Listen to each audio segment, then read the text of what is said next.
ఆ పేరు నరసింహారావు అండి, నందిగం నరసింహారావు, జానీపురం గ్రామం. ఎంటెక్ వాడా, దుబ్బి రకంగా పని చేసి విపరీతమైన దుబ్బు చేసింది. ఈ సంవత్సరం ఎంటెక్ వాడినాకనే దుబ్బి రకంగా ఉంది. చిగురు మందు అనేది లైట్గా వేసేసాను. ఎంటెక్తోనే క్లోజ్ చేసాను. కోడ కూడా కలిసి వచ్చింది వరి పొలానికి, ఒక కట్ట మందు కలిసి వచ్చినట్టు ఎకరానికి ఎంటెక్ వాడటం వల్ల. ఎక్కువ రోజులు పనిచేసింది. ఇప్పటికి కూడా వరి ఇదే రకంగా పచ్చదనంగా ఉంది ఎంటెక్ వల్ల. ఏ మందు వేసినా కానీ ఈ నలుపు అనేది తిరగటం లేదు. ఎన్ని కర్రలు ఉన్నాయో చూడండి ఒకసారి. మొత్తం పొలం కూడా చూడవచ్చు. పొలం కూడా 1 2 3 4 5 6 7 8 9 10 11 12 13 14 15 16 17 18 19 20 21 22 23 24 25 26 27 28 29 30 31 32 33 34 35 40 40 50 కళ్ళ కూడా చూసుకోవచ్చు. అదే రకమైన దుబ్బు, ఎక్కడ ఏం తేడా లేదు. ఇంకా ఎంటెక్ వేసిన తర్వాత మళ్ళీ మందు వేసావా?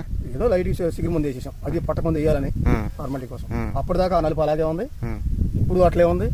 అసలు ఎరుపు అనేది నేను చూడలేదు. ఎంటెక్ వేసాక ఎరుపు పొలంలో ఎరుపు చూడాలి నేను. ముందు కట్ల అనేది కొద్దిగా సేవ్ అయింది నాకు బాగానే. ఎంటెక్కే ఎక్కువ వాడే. దోమ ఎట్లా ఉంది? దోమ లేదు, దోమ ఎట్టా కావాలా. యూరియా తగలేదు కాబట్టి దోమ రాలేదు. యూరియా తగిలితే కంపల్సరీ వస్తుంది. ఎంటెక్ వేయడం వల్ల ఏదో లైట్ గా యూరియా వేసుకోవాలి కానీ ఎక్కువ వేయకూడదు. యూరియా ఎంత వాడితే అంత లాస్. మంచిగా అబ్జర్వ్ చేశారు. యూరియా ఆ పొలంలో యూరియా వేశారు కదా, అక్కడ పక్కన పొలంలో ఎట్టుంది? అది కొంచెం ఎరుపు వచ్చిందండి, చివర్లు బాగా మాడిపోయి కంకి కూడా తొందరగా బయటికి రావడానికి కష్టంగానే ఉంది. దోమ కూడా నేలలో తేలాడుతా ఉంది.